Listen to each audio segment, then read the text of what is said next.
Good morning, everyone, and happy Valentine's Day. First of all, before we get started with this hangout, I just wanted to say thank you so much for everyone for making my day special. All your messages and all your notes for the last 2 days are so making me mushy, which is so perfect because now we are on air doing film and, celebrating and immortalizing this entire experience. So today we are going to talk about crowdfunding and how it is changing the film industry. And it's actually super interesting because it's not like film is not what you think it is anymore, which is fascinating to me. And so today we have Brian Brisky. How are you, Brian? Hi, thanks again, Yafat, for having me on the show. Yes, this is exciting. So Brian is the guy who knows everything about film and how it happens and how it's changing, and he is a super duper social media guy who will explain to us how come such films like Iron Sky is getting funded. What did he make? Like 700,000 euros? Yep. Right? To make a film about space Nazis. So before we go with the entire, before we dive into this specific, let's talk about how is the industry changing, what it used to be before, how films were used to be made, and what is happening right now. Sure. Well, thanks again, and I just want to say, I'm just an average guy, and I appreciate you lauding my credibility and that sort of thing. My background is actually working for the government. I used to do journalism for them, so it's a real treat and pleasure for me to actually participate in the film industry as it's going through this incredible paradigm shift right now in the way films are getting financed and the way they're getting distributed. There's a lot of disruptive technology that's allowing people to successfully tell good stories and get them out to more niche type audiences and satisfy groups of people that don't maybe get something that they need from some of the current Hollywood studios that are really pigeonholed into only doing big blockbuster films, what they call tentpole features at this point. Right. So, yeah. So anyway, to kind of go off on your question about what's kind of going on in the background and where things have come from, I could tell you that the film industry, the way it's structured, hasn't really changed much since the 1910s.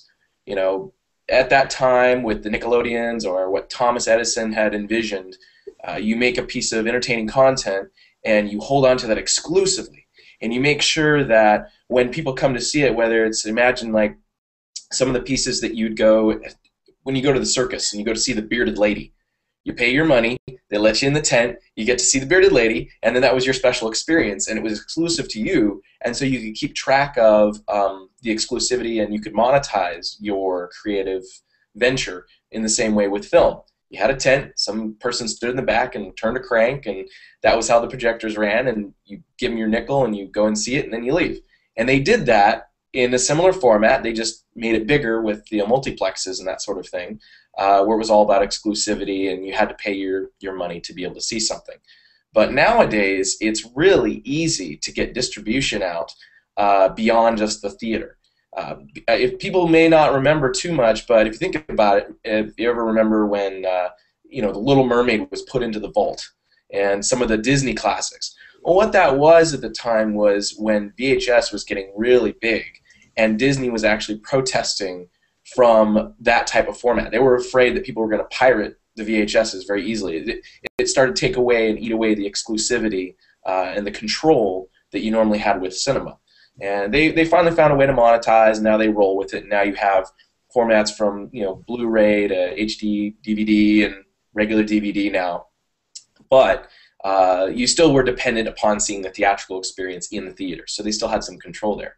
But now what's going on is from your computer, from your iPhone, your iPad, any mobile smartphone device, whether it's in your home, or in the theaters and some of these other traditional formats, you have so much availability, and at the same time you're also competing with, instead of just like a theater only playing movies, you're also experiencing where people are using the same display format to play other things. So that could be computer games. So when you're on your phone, I mean, it's Angry Birds versus the latest independent feature like Memento or something like that. That's where the competition comes in. There is no exclusivity as much anymore. It's easier for independent film producers to get their content out there and in front of an available audience. And it's actually harder, right, for the studios to get their audience because our viewing habits are changing. Is that right? Right, exactly. You know, it may be that you have a huge blockbuster film like Avatar with, it's a couple $100 million in budgeting. The marketing costs are probably around double that. The named actors that are involved, the special effects that they're using, the unique aspects of 3D, these are all value propositions. These set that film apart from some guy in his backyard telling a sweet love story in a coffee shop. Okay, what maybe many independent films might choose to focus on. Well, the difference though is that I can go see that movie, or you could see that movie, or you could also go play World of Warcraft, and they're both bargaining for your attention for the same kind of entertainment. Now, what is more competitive? Is it the 3D of Avatar, or is it the fact that World of Warcraft, you're totally invested in the game and in your personal character? You know, that's really where the competition's coming in for the film industry, and they're having to deal with that, and they're not really able to very well. They are comfortable with their older models, and I'm talking about some of the major studios, and so they're moving more into special deals with the part of the value chain. And please stop me if I may say something that sounds a little off for different viewers. When I'm talking about the value chain, I'm talking about how there is a production company of the film, and then in many cases there's a separate distribution company, and then an exhibition company, and different aggregators and sales agents along the way. And so what's happening is people are trying to integrate down the chain, so that's why you see now, let's say House of Cards is, Netflix is their stab into making content. Google wants to make content. They want to control the whole process. So we're actually interestingly enough. What's that? We are. We're the Hangouts on Air. What we're doing right now. We're creating valuable content. And if you have specific channels like the Science Channel or the Entrepreneur Channel, like me, or Life Stories or Sarah Hill, Veterans. So you have specific channels that I'm gonna go and watch this on my Google TV in my living room. Exactly. And it's free. Exactly. So you, in your own way, I mean, you are competing with broadcast television right now, and some of the, Good Morning America. It's about the quality of your narrative and the stories and the people that you bring on as guests. So you have all the tools at your disposal. Right. And so, I found myself actually sometimes sitting in front of the TV and watching YouTube videos on my little phone, on my smartphone. And I was like, dude, this is kind of crazy, right? So the content, and I know Google is trying to do that, they're actually trying to have your content follow you rather than you just going and finding where the content is. And so let's talk about that. Let's talk about the channels of where people find our content and why this is actually more helpful for the crowdfunding. Okay, that's a good point. So what you're alluding to is the fact that now people have an ability to find their content online, and we could talk about the big five. There's Hulu, Vudu, Google Play, Amazon, and iTunes are the big ones right now in the United States. And there are some smaller competitors that are very niche focused, but essentially you can get out to these groups. Well, what's really unique in the aspect that many people are starting to realize with crowdfunding is that crowdfunding isn't just simply an online version of fundraising, where I would compare it to a steak dinner that you host, $500, come in, have a steak dinner, the money goes towards a good cause. And you see black tie affairs like that, are pretty common. But with crowdfunding, you don't have to ask for the $500. You just say, hey, how about $5? In exchange, I'm going to give you some valuable content, and you get to participate in a meaningful way in whatever the project is. And so it makes sense that you're also engaging and distributing your content in an online fashion, because that's the point of purchase, that's the point of interaction. So things are really starting to converge between television and the internet, where people are choosing to get their content, and crowdfunding's right in there with it, because it's people engaging in different projects through the internet and through their social channels and that sort of thing. So let's talk about the dividing principles between the independent and the studio productions. And you talked about this a little bit, where you were talking about the model of the studios and their distribution. Let's talk about what really separates them and why crowdfunding is actually starting to boom, right? Right, sure. So crowdfunding's been around in concept maybe for quite some time as crowdsourcing, but it's come a long ways mostly because of the divergence you're talking about between the independents and the studios. The studios function more as a bank, They put together development of different film projects, and then usually if they don't have people just in-house working on it, a lot of times they'll outsource to another company, and you would see these companies go and create the film product, but then the studio slap their label on it. Well, they also have special distribution channels that they've already put in place, and so once they take all the intellectual property of that film, once it's done, just like you see a film producer is like a general contractor for designing a house. Once the house is done, it goes back over to the whoever owns that plot of land, and it's their will to do with whatever they want. Studios are much the same way. Now, independent films operate a little differently. The way they tend to work is it's usually a clique of people somewhere between the size of maybe 3 to 8 that have a story in mind. They don't want to participate in the Hollywood business model. And so what they do is they seek financing independently from the studios. That's the major thing that separates independent studio-based productions, is where the money is coming from. But I would also say that the business models have to work a little bit differently. So an independent filmmaker will end up producing content thanks to either debt-based financing, which is where you say, hey, people, distribution company, if I put together this package of a product with this named actor, will you promise to distribute my content? And they say, yes, we'll do that. And then the filmmaker can go to the bank, there are about 3 of them, and get money from the bank as a promissory note because the letter of intent from the distribution company. That is less and less possible. We're seeing more equity-based financing, where you go to some people that are quality, I would say qualified investors, meaning they have over $1 million in yearly revenue in terms of their net asset worth. And they're able to put together a reasonable package. It's highly risky. They usually do a slate of films, just like you would a portfolio of CDs and what makes up a mutual fund. So a couple action films here, a comedy over there, and something that's like a horror slasher. And you produce all these films, and then you go to the film market. And there are about maybe 10 decent markets in the world right now, and then there are festivals where some buying also takes place. So the independent film model is to go out, create a piece of content, package it together in a slate, so multiple films, and then you get a distribution company to buy it all, hands down, with a large advance and possibly some royalties built into the deal, depending on where you're at in your film career, how much the distribution company thinks they really need your content. Because the buying happens just like if you were to buy tennis shoes. You're just going to a place to see, oh, what's the film you have? What's the actor? Okay, great. I'll buy 2 of these and 1 of that. So one of the questions that I was thinking about film is that we're used to seeing a lot of stuff for free, right, online, but we still expect grand productions. So, and those cost a lot of money, right, in the millions. Or do they cost in the millions, or you just have to pay Brad Pitt, $5 million for being in the film, and that's really what raises the budget that much? Yeah, the actors do tend to raise budgets quite a bit. There are a lot of other fees. Marketing, actually, I would say, is one of the most expensive aspects of film. But actors are starting to work more and more to scale, meaning they have a salary as a percentage of what the total budget of the film is. That's happened recently with some films that, well, I don't want to name drop, but there are some A-list actors that are working to scale. They don't want to say it because it would devalue their price, and people want to bargain them down. So we'll leave it at that. But the thing that makes crowdfunding so significant is this psychological shift.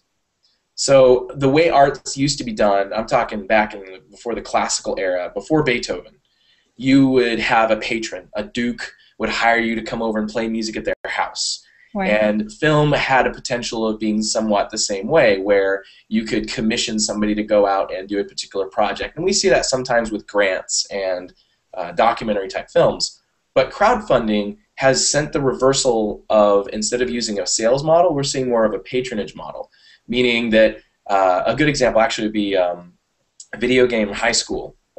Video Game High School. So Freddie W. and his team of friends over there that you see on YouTube all the time, they see it as an opportunity to say, hey fans, you like our work, we have this great story concept, invest in us, and you get to be a part of our supporting fan base. So they're looking at it from the same concept of before Beethoven, because Beethoven was the first one that came up with, you know what, why play music for somebody when I can just write it on sheets and then sell copies of those things? And then he kind of came up with the sales model for the arts. Well, now we're seeing a reverse. We're going back to the fact that, hey, if everything is so piratable, everything is so, it's easy to get online, we have a plethora of content, this age of abundance. There are more films online now that you could see than you can ever see in your entire lifetime. And over somewhere around 50,000 feature-length films, the large 90-minute type films made a year, how are you going to get to seeing all that content? So at this point, it's easier for people, especially in independents, to focus on finding a core audience and building an affinity with them. And crowdfunding is one of the symptoms of that, where they finance their projects through that particular fan group. So basically, you go and you find the audience that wants to see your idea, and then they fund it. So in crowdfunding, do you actually make money, or is the money going solely to the production of the movie? Now, what people should be doing if they think about budgeting and paying for their time is they should basically pay themselves a salary out of the crowdfunding that they do. People can expect when they're doing crowdfunding that, and there's some certain percentages, and my company, we've been data scraping sites like Kickstarter for about a little over half a year now, and trying to understand like where the money's going, where it came from, the psychological impact of when people donate, why they donate, how much they're willing to donate. But when it comes down to the budgeting portion of it, you're going to, usually per platform it varies a bit, but about 8% of your total gross is going to go to the platform. Hopefully you don't spend a lot of money on physical perks and merchandise, because you have to ship it. And so that takes about 20% out of your budget. Another 20 to 25% probably went to your marketing costs and the time spent on the campaign. And what's left over is hopefully for your project. So out of that, you're responsible for budgeting, okay, well, I need this much for camera or a studio if you're a musician or if you're an artist for paint, but you need to pay yourself for your own time. And it may mean that you're not going to end up with very much money at the end of your crowdfunding campaign.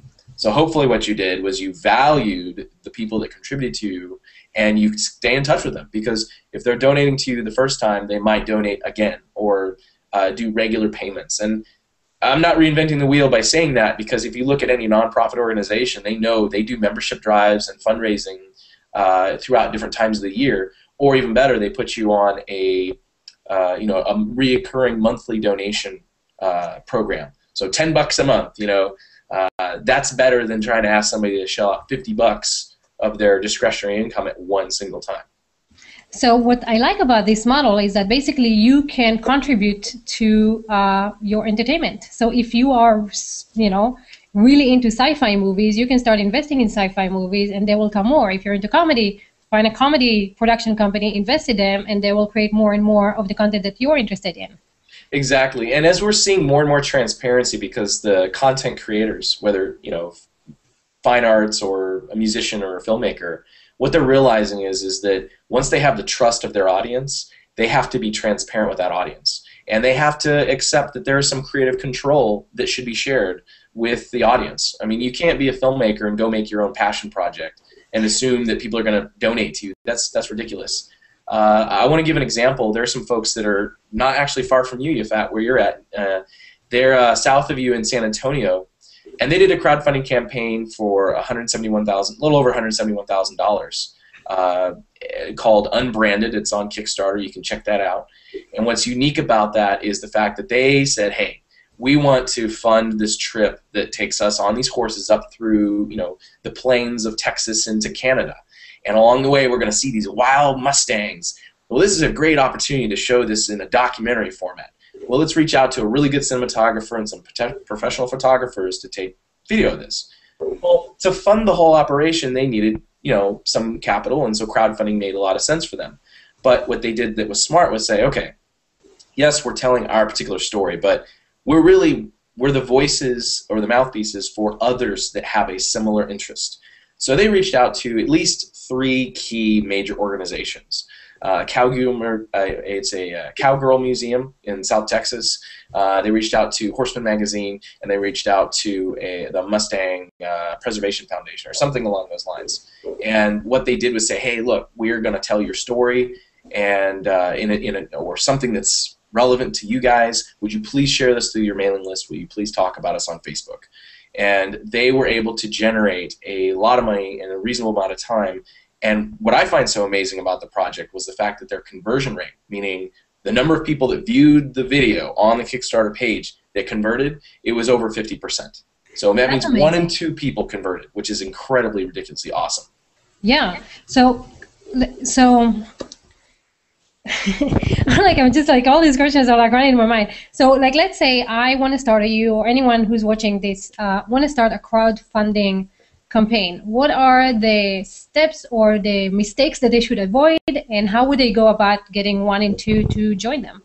Okay, that's a good point. So the best thing you can start off with in a crowdfunding campaign is understand that it's all about traffic. You have to drive a very significant amount of traffic to the page, whatever platform. It does not matter what platform you're on in many cases. In fact, that's one of the major follies for many, is they assume that if they get on a platform like, Indiegogo or Kickstarter, that if you build it, they will come. That's not going to happen. Even if you get featured on the front page of that platform, it does increase some traffic, but it may not be qualified traffic, meaning it could be someone that's just browsing. Whereas the example of Unbranded, they knew exactly who they were hitting. You can look at some of the examples. Tim Ferriss talks about running a crowdfunding campaign in 10 days. And the significant thing they did is say, look, where are we going to find the people that care about this? Where can we promote it? Who is the top 10% of organizations or blogs that we can reach out to? Where is the traffic going to come from? And they center their strategy completely around that, on where the traffic's going to come from based on who cares. And as a creator, as a creative person, you have to understand who is your audience, because that's what you're dependent on. It's not finding some rich person to float your whole vacation to Tahiti and your project. It's trying to develop a relationship with a group of people that want to support you. So I was surprised when I saw Iron Sky, and I didn't realize so many people cared about Nazis in space. How did they even go about their project to raise that kind of money? Well, they were interesting because they brought their team to South by Southwest in Austin, Texas just last year, while they also had a premiere of their film. It was the U.S. premiere, and they talked about how they had spent about 6 years generating audience and building up their website. Oh, wow. And if you check out ironsky.net, which is where they're based out of, there might be a hyphen between Iron and Sky, but they are really good about making sure that there are ways to engage with their audience. What I've been so impressed about them is, they started out with doing a lot of visual effects on this web series kind of thing called Star Wreck. And it was, low production value and kind of campy and that sort of thing, but it was about the effects, and they had a fun time with it.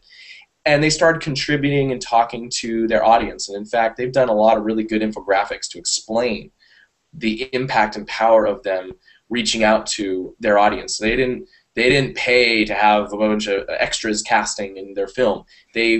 They released a statement saying, hey, we need help. Who wants to show up and be an extra in our film? And so they shot with a whole bunch of volunteers that were fans that wanted to participate. So they saved money, and they let their audience participate in a meaningful way, which I keep saying that, but that's like the clearly strong psychology, the philosophy behind successful crowdfunding or crowdsourcing or anything like that, is to be able to interact and engage with your audience. So the audience helped vote on different choices of different pieces of content. I've seen examples where in different campaigns, the film will say, hey, audience, pick the top 5 movie posters for us. And in which case, what they'll do is they let the audience have a sense of choice. And, the film company will go ahead and pick the last final one. But it's pretty obvious that, yes, the audience gets a chance to make a contribution. Just like you feel good about American Idol, that hopefully it isn't rigged, but anyway, you feel that you get a chance to affect the final outcome of things, and so that's what this team did. Amanda Palmer, much the same way. She was touring for quite some time. She had been interacting and delving into crowdfunding for quite a bit before she ended up doing her $1 million+ campaign. And at the time before she launched, she had over 500,000 Twitter followers. But she was, was in regular engagement with them. She was interacting. She let her fans paint on her during shows. I have a friend who's a fan of hers, and he said that she's one of those people where after the show, she would stay for the entire line of people to shake hands, do autographs, even though she was dog-tired. And that kind of commitment for an artist to your audience really goes a long way. And so when you do a crowdfunding campaign at that point, you've already built the fan base, you've already been interacting with people, you have your media assets ready to go, you're ready to launch. So now, those are impressive campaigns because they were doing this for 6 years before they did their campaign. And I want to speak to people that have not yet built an audience. They're starting out. They might have their little clique of people that are ready to take the next leap and do a campaign. Well, the thing is that you can definitely start working on that now in building an audience. By, let's say, for example, you're going to do a film about a particular topic. There's probably a meetup group near you that has a group of people already assembling that care in some way about what your topic is going to be, or what your art is about, or what your message is. And you're responsible as an artist to go out and interact with those people and be a musician-like person, in that you understand you have a responsibility to building fans. You have to build a relationship.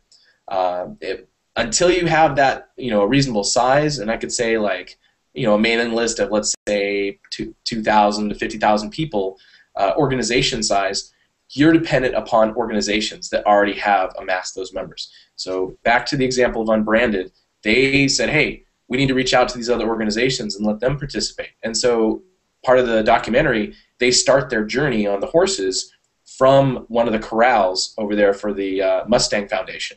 And so there's kind of like a little bit of product placement for that organization that wants to save the wild Mustangs from getting gunned down if they overpopulate in the North Texas area.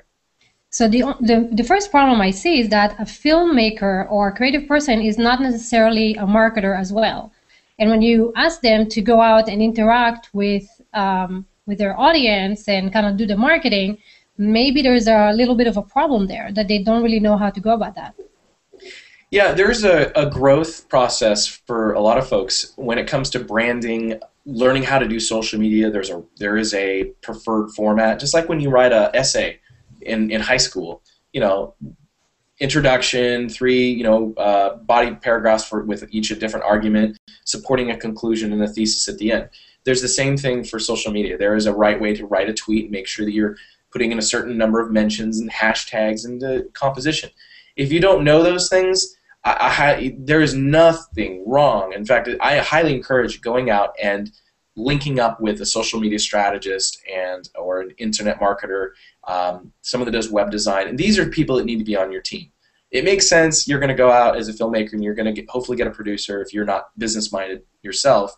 And you're going to find also a cinematographer and someone that does editing. If you don't do it yourself, you still should find someone that does editing, because you can't be a one-man band. That only works in Mary Poppins. So anyway, yeah, in fact, that's a major folly for a lot of folks, is they feel they have to do it on their own. And the truth is no. If you can't get over the fact of, reaching out to subject matter experts around you, how are you going to interact with an audience? How are you going to become a Kevin Smith and be able to constantly talk to people? And you don't have to be a super guru on texting or doing Twitter.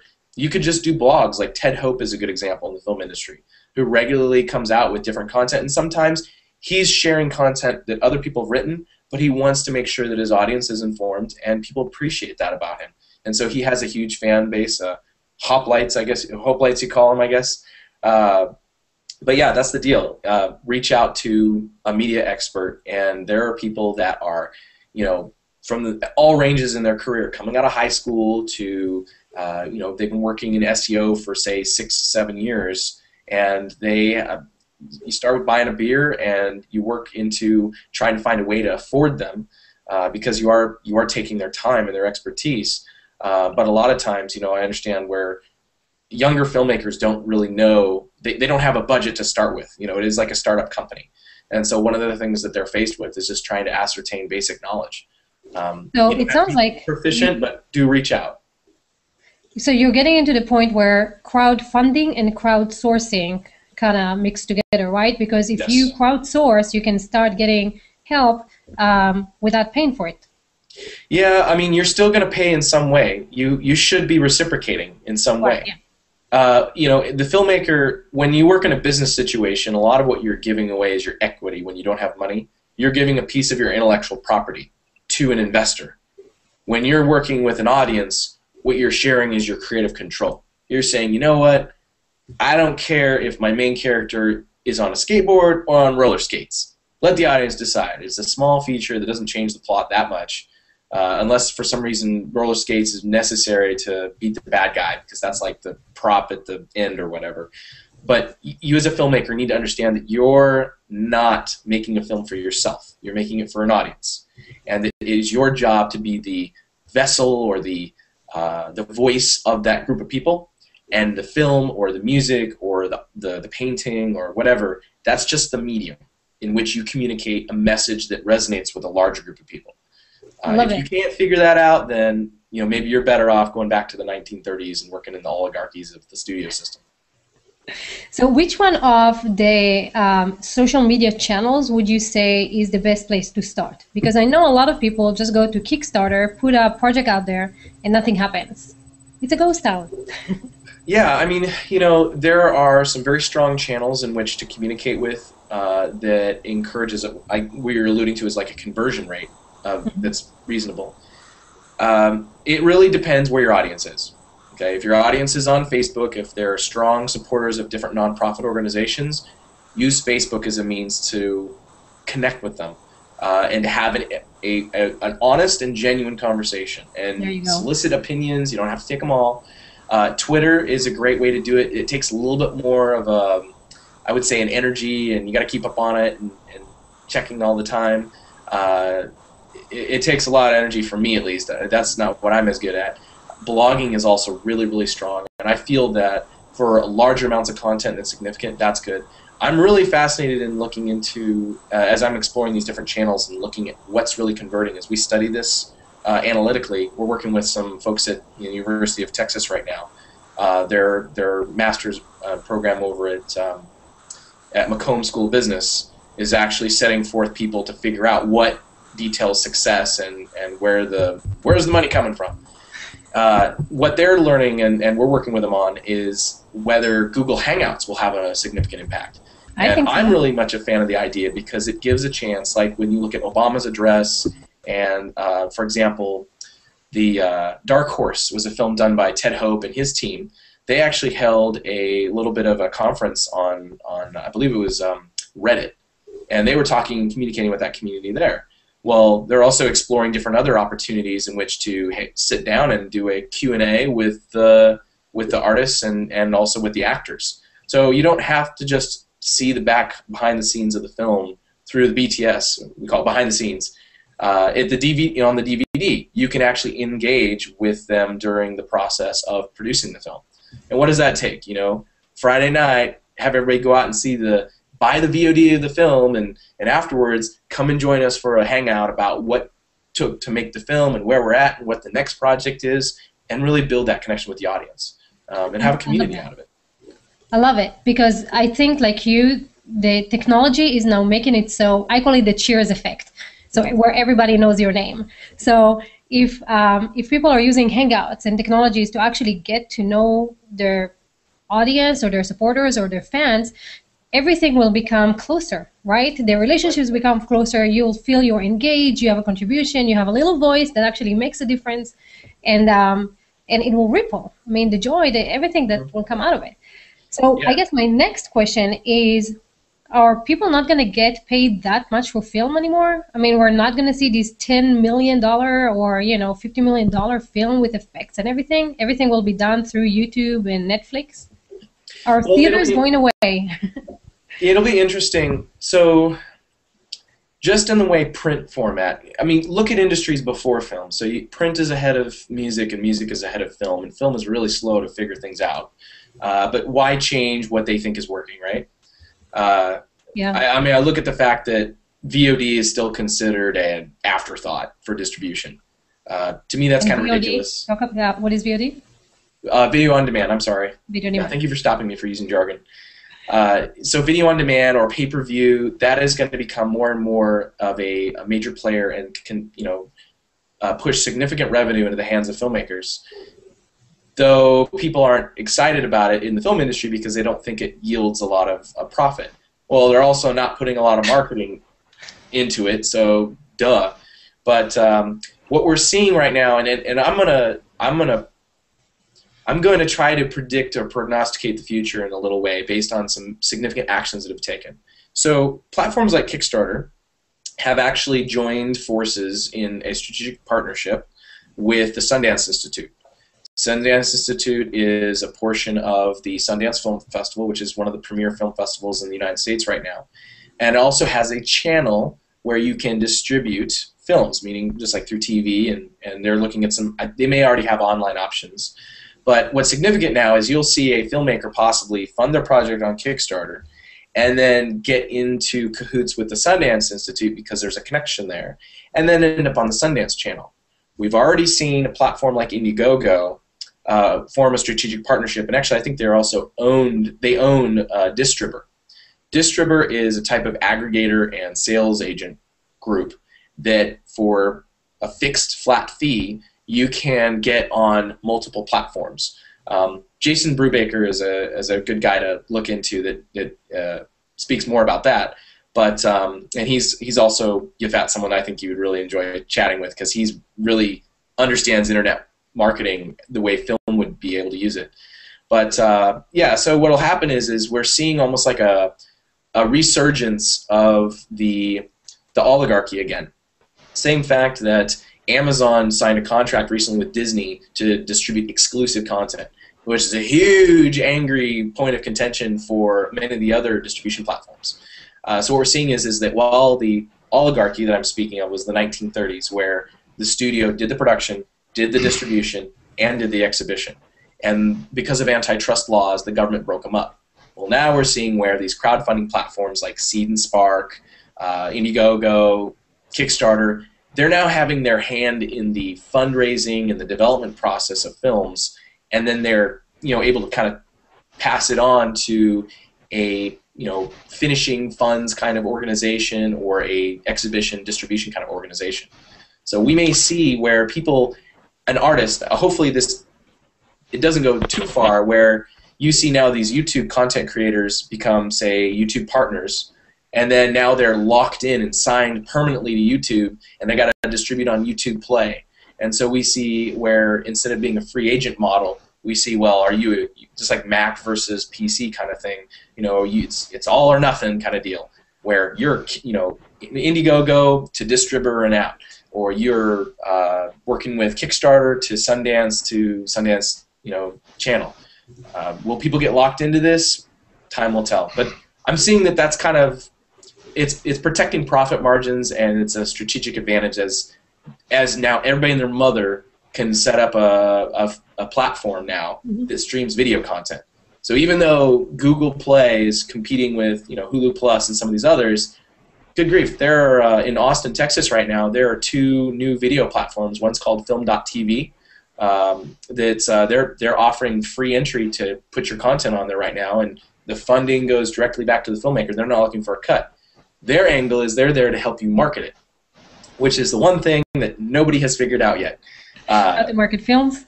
They don't know. You may have Amazon, and you may have all the shopping cart for merchandise. You may have production figured out. You may have development figured out. Crowdfunding, but it all comes down to marketing.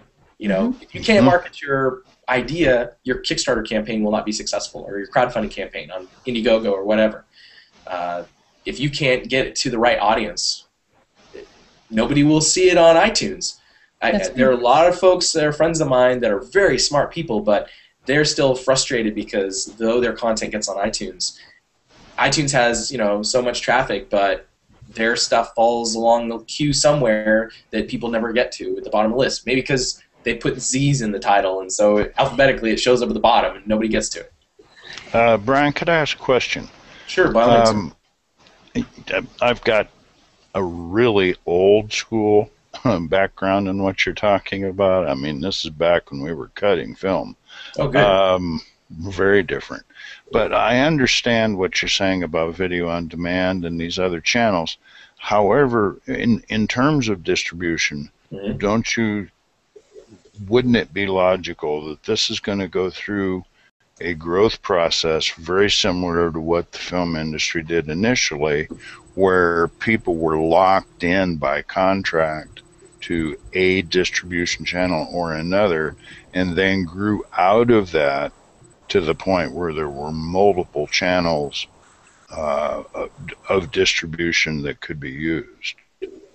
But wouldn't that be a logical growth curve, even though it's highly accelerated in this day and age? Oh, sure. No, that's a good question. By the way, I want to say I have a lot of appreciation for you when you mentioned cutting film.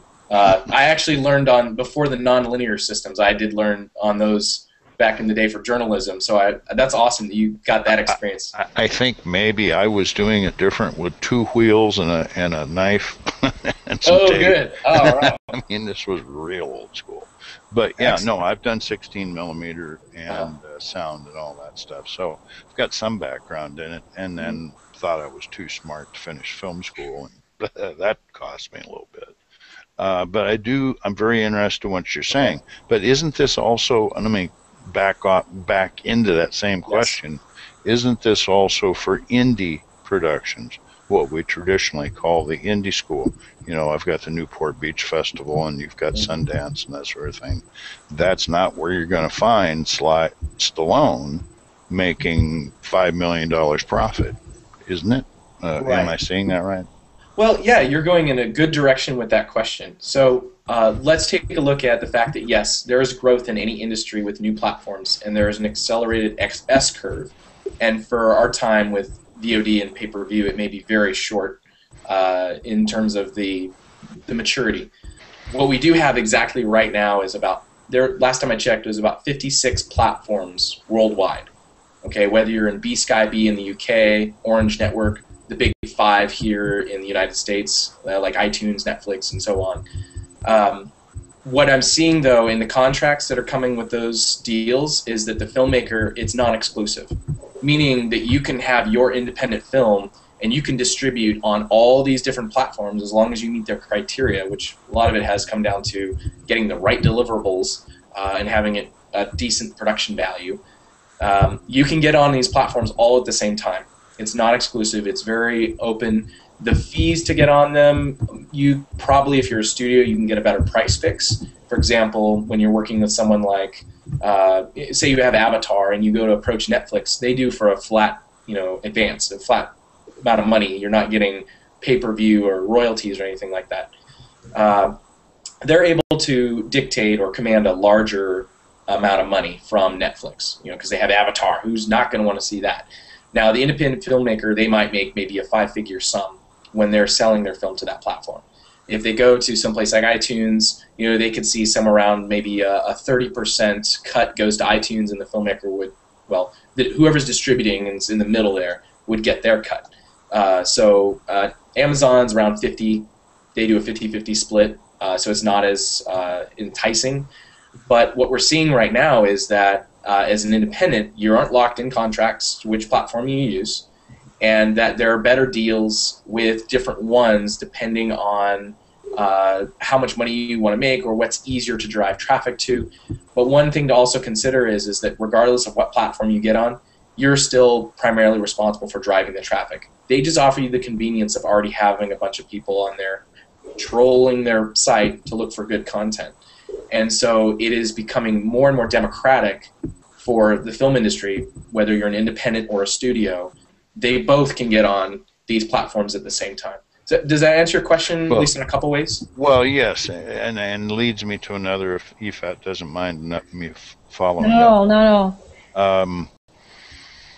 EFAT is the queen here, so it's Valentine's Day. We really need to remember that.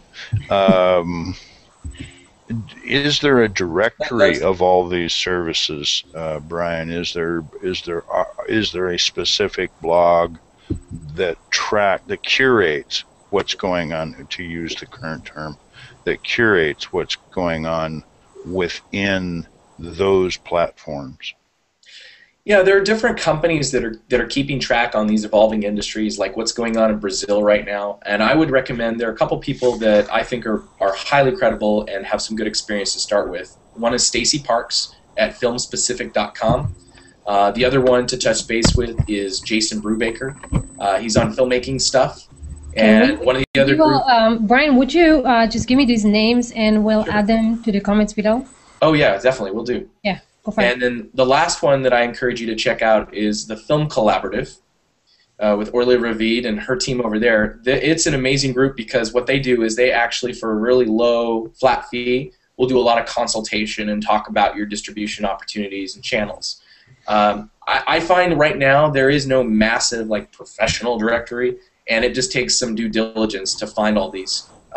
Because what you also don't know, or they don't bother to tell you, because distribution companies or the exhibition companies, these platforms, they're great at marketing, but they don't seem to really get out very well when they're doing it.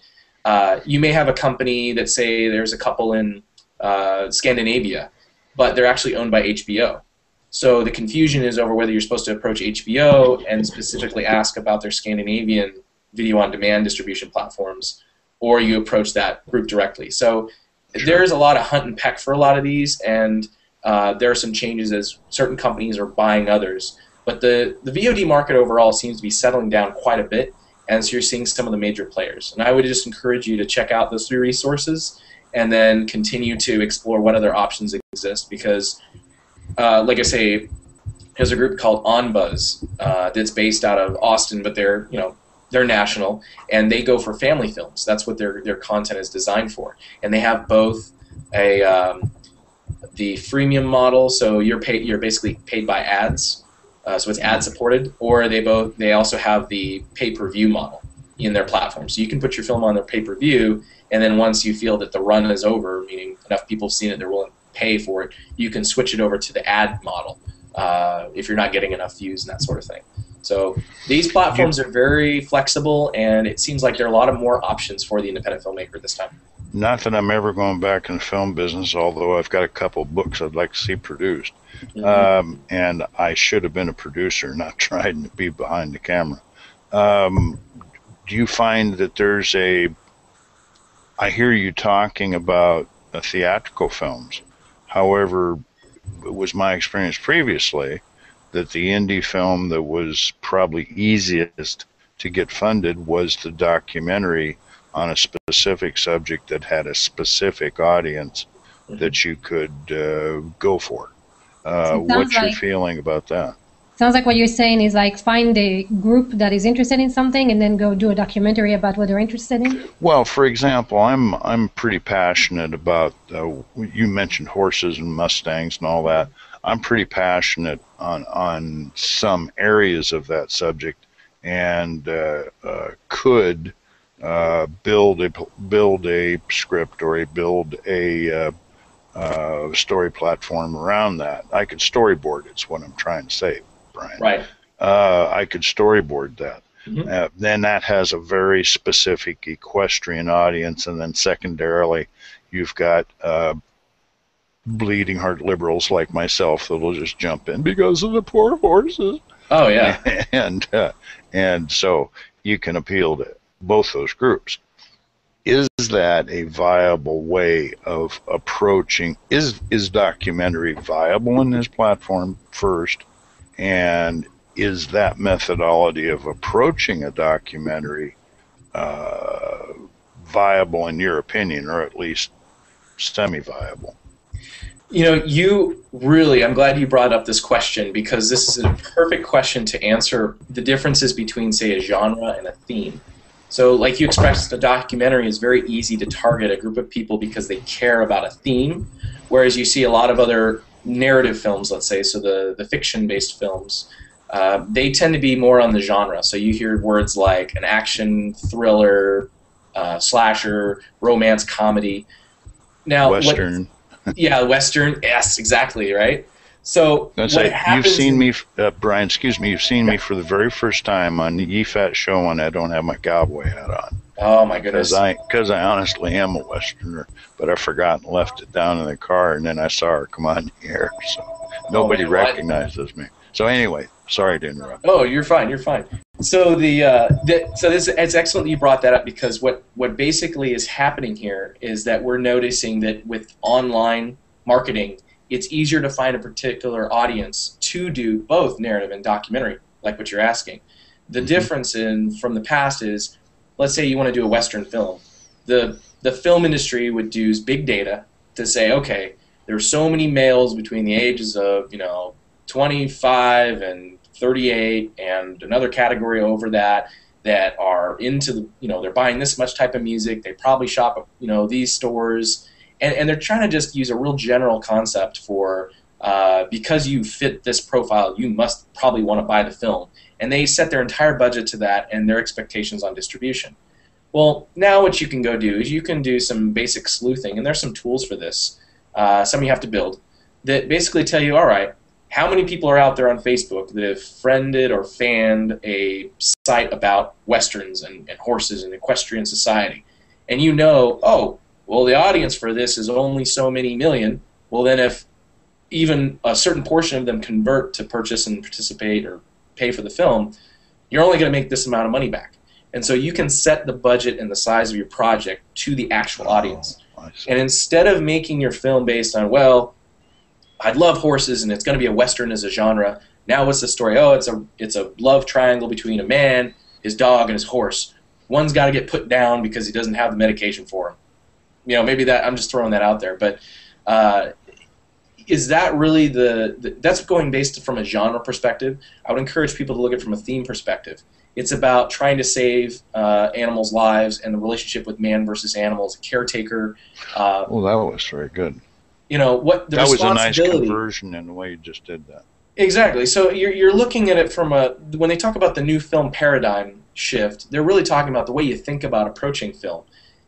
You know, people look at it from a slate of genres. Ted Hope, who's, I would say, the Don or the king of independent filmmaking, you know, he expresses multiple times that if you want to know what films to make now, look at films that are having to do with the top 30 cause issue-based themes globally, whether it's water rights in Peru, animal safety. In fact, we were talking with some representatives of Austin Pets Alive, which is a group in Austin, and there are some others, but they're basically no-kill nonprofit organizations for pets and animals.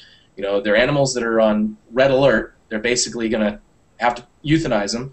And so they blast everybody in their membership group saying, hey, someone please help us find adoptions for these animals. And so what ends up happening, you know, Alex, you know, the little Cocker Spaniel is going to get put down this week. And so everybody in their social network goes out there and says, come on, we need to find somebody to take care of this animal. And it's highly successful. And Austin as a city is getting a lot of accolades right now because of their no-kill city, you know, ratings for like animal rights groups and things like that are really happy about this. So their model is showing that there is a success in trying to create content and stories and narratives around a very important issue. It's not just a pet movie. This isn't a Disney's Homeward Bound. It's about the theme. And so I would encourage anybody who's going to adapt a book. You said you had a couple that in mind that you like. However those get adapted to the film concept, it's important, at least especially from a marketing standpoint, to strengthen whatever the themes are, and because that's what people are emotionally going to connect with. So let's talk about, we have 5 more minutes. So let's try to give some actionable items to the people who are watching this. If you want to go about crowdfunding, regardless whether it's film or your business or your idea or your hobby or your trip somewhere, what should be the first steps that you should take, and how can you make that successful? And you mentioned a few, Brian. You talked about finding the audience, right? Finding first the audience. If they have mailing list, connecting with them on the mailing list. Are there any, like, you know, do this first, do second, third, fourth? So the first question is really more, I would say, asking yourself, what am I really trying to achieve? And just like a business, a personal endeavor, you have to come up with a mission statement. Why are we doing this? Are we doing this because I need experience making film, or I need to get my album made so I can get discovered? You know, what is the purpose? And then you ask yourself, okay, who around me can I bounce ideas on, and start collaborating with people you already are comfortable with.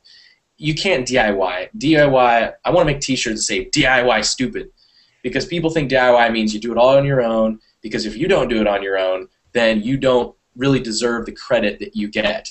And the truth is like, you work with hundreds and hundreds of people, you're going to go to the film festival, or you're the head, the axe man for the band, you're still going to get all the accolades. No one's going to say, oh, well, you had to get help from your drummer, or you had to get help from your cinematographer to make this movie look good. You need to do it with others. You need to collaborate. And so first, picking your mission statement. Second, finding your key collaborators. And third, then you go out and start looking for your audience. and you may find that your message has to change a bit, that the intent or the direction of your project will alter slightly. But especially if you're an unknown person, if you don't have a fan base currently, you need to basically serve. You're a servant to a voice for that group of people, and it is your job to use whatever your medium is, whether it's fine arts, music, film. You're using that as a vehicle to share that message with people. So those are the first three things I can just say right off the top of my head.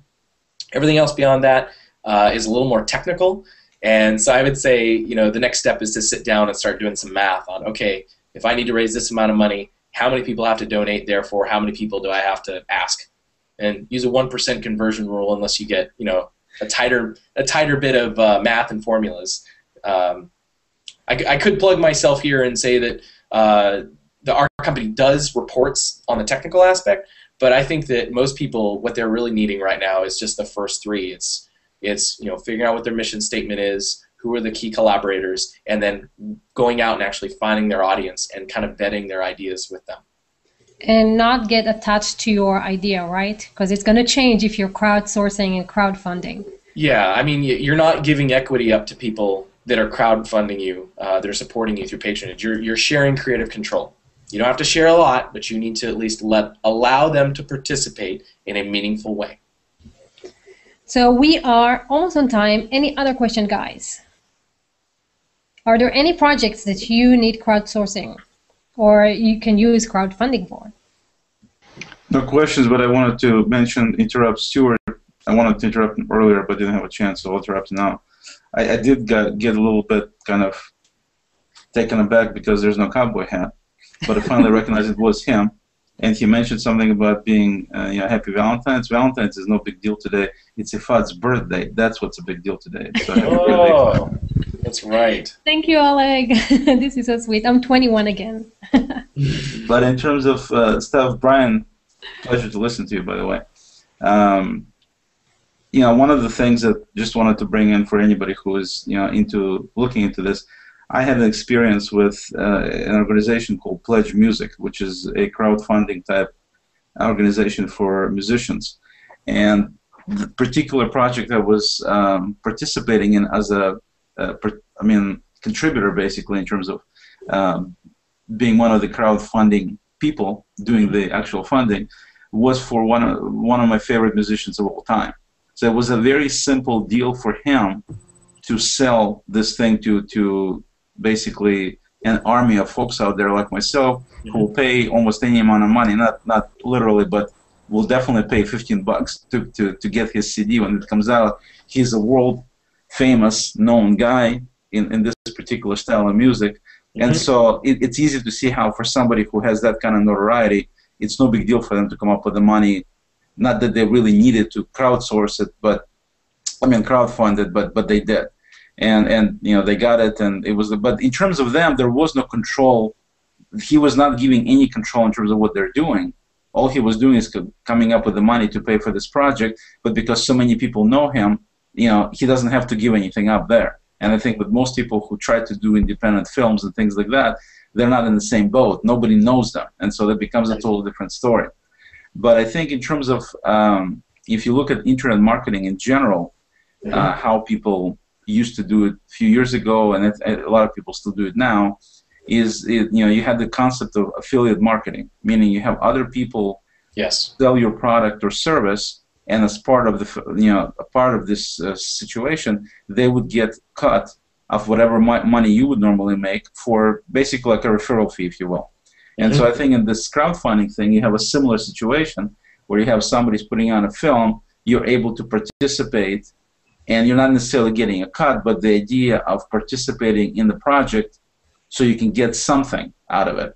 And in this particular case, or in the case I think of a lot of films, and Brian, correct me if I'm wrong, the participation gives you a little videos that are behind the scenes, for example. Now, there's something that these producers give out to you as part of the process, so you get something. Not necessarily, it's not money, and it's not necessarily any kind of even ability to control what the movie says. I mean, you don't go to somebody who is the next George Lucas and tell him how to do movies. It just doesn't make any sense. In fact, Somebody should. I think it will be a problem. I mean, if you think about it, if you're going to have some sort of way to control part of the creative process, you cannot find enough creative people, in my view, to be meaningful. If you're a really creative and solid person, to bring in meaningful changes, because that's not what they are. They're just people coming in. They like movies about horses. They may be passionate about the subject. They want to contribute. That doesn't mean that they know anything about how to make movies or anything to do with the process of making movies. So to me, I think it would be a mistake to have somebody come in saying, well, we'll let you participate and you have certain creative control over the movie. That kills the whole concept of the movie in the first place, I think. At least to me it would. So you're feeling that the concern is, as an artist, the risk of giving up too much creative control would dilute the value or the artistic endeavor of the project. It would, totally.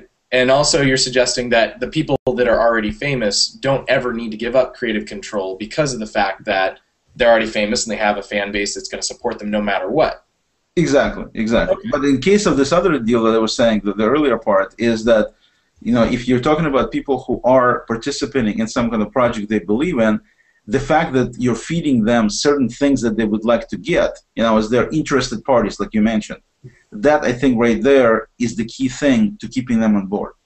I think that's all. You don't need to have them participate in the creative process, but as long as you're giving them some things, or if you can bring somebody who is, for example, famous to be part of this project, just participation in something where there's a minor part done by, it doesn't have to be Robert De Niro, but I don't know who to put in, somebody who is less known, let's put in, but reasonably known. That alone right there gives a lot of exclusivity. So that's another thing to do, is if you can get somebody, lend somebody decent, known, I shouldn't say decent, but known entity into your project, that already gives you a heads up in terms of that.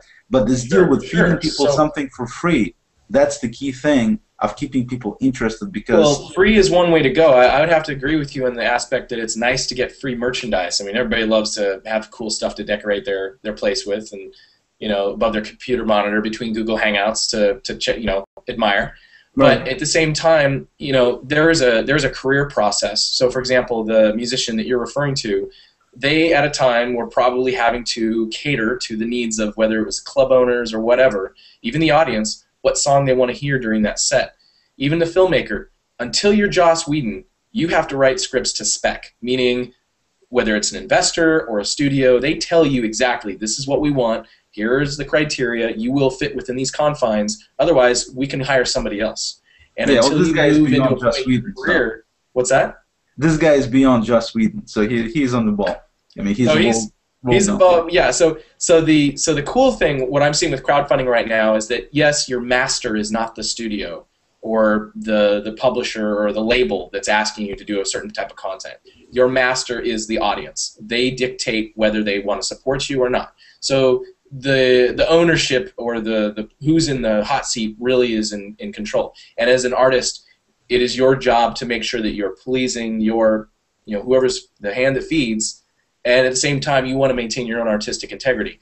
There is a balance, and as you become more and more established, you can afford to do more personal things. I mean, even looking at Amanda Palmer, I mean, she was collaborating. I mean, she's married to Neil Gaiman, so that kind of helps out a lot. But she was collaborating with many other artists along the way in her crowdfunding campaign, and they were also advocating for her. So for someone who's starting out, you need to understand that it's, you can't be making your film or just your music album. You have to understand that you have a responsibility to your fans. And so you must listen to what they have to say. That doesn't mean you need to give up 100% of your creative control, because I agree, you get too many. I was looking into, with a friend of mine, into a film about paragliding that was a story about a girl that had came back from Iraq, serving in the military, and was in an IED blast. And so as a result, wasn't able to do any more jump out of airplanes anymore. She was airborne. And so the story is really about her kind of finding a way to connect with her father, because she was an only daughter, and now that she was discharged from the military on medical reasons, and him trying to get her into paragliding, which is a type of like hang gliding. And so that story, though, we were actually crowdsourcing feelings and concepts and ideas and even locations of where the film should be shot from the paragliding community. Well, there were some interesting ideas, and some of the stuff was kind of silly, but at least they have a chance to feel that they were contributing. And so maybe out of that group, out of the solicitations that we did, about 10% of what they contributed would actually be usable in the story, because it is the filmmaker or the musician who is the expert to put all that together and tell a strong narrative. They are the professional. That's what they do. But you can always take inspiration and input from an audience, and over time, until you kind of filter out the kind of audience you want, and you're down to the type of art you want to make, that is part of your career growth. So I would say that there's a difference in crowdfunding for people that are an unknown versus a celebrity. A celebrity already has their channels, they already have their mailing lists, they probably have a website and everything going. And if you're an unknown, you're going to have to build it from scratch, and it takes some time. Even Amanda Palmer, it took her 6 years to put those people together for her crowdfunding campaign. I think you can do it faster if you have a direct idea of where you're going to go, and you're already engaging with your potential audience. But crowdfunding will be different for different people depending on where you're at in your career and your audience building skills.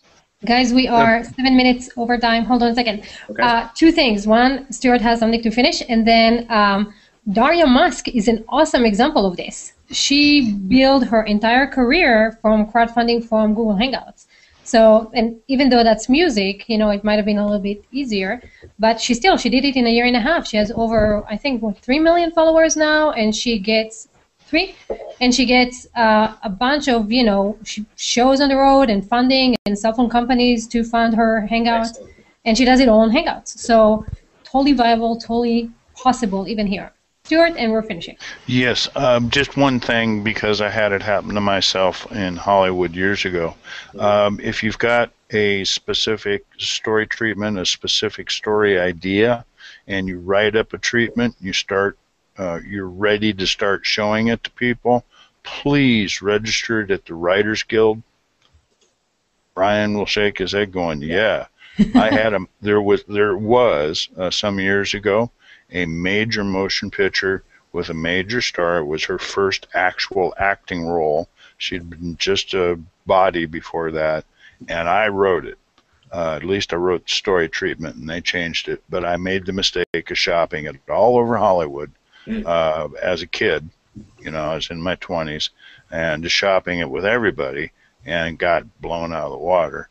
And then a couple of years later, someone saw my basic outline and took it and ran with it and made it into a really, really good movie.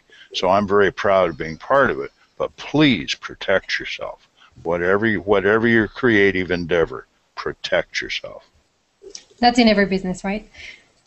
So Brian, thank you so much. If you guys have any more questions about any of film industry, crowdfunding, crowdsourcing, how to do stuff in the film industry and social media, Brian's your guy.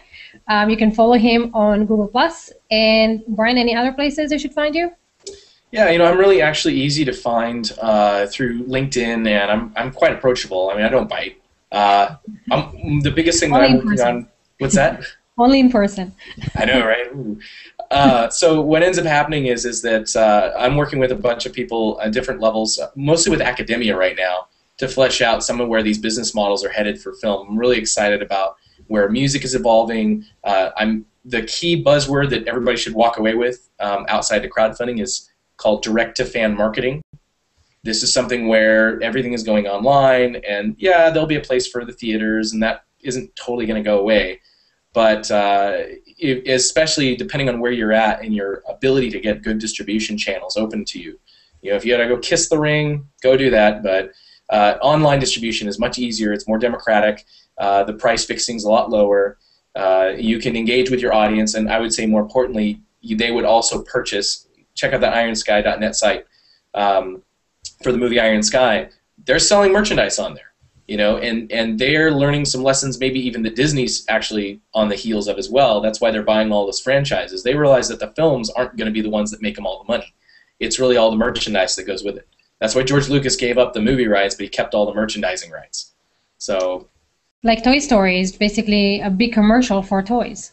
Exactly. That's a lot of what it is. And so, in fact, some of those films even lost money, despite the fact that in the box office they make millions of dollars. But they know they're going to make their money back in merchandise. And so as an artist, your your main content. Maybe the music album is great, or the film itself is great, but that is really the sauce for all the other things that you can possibly sell to your audience, whether it's merchandise or one of the big things that Oleg was talking about is access.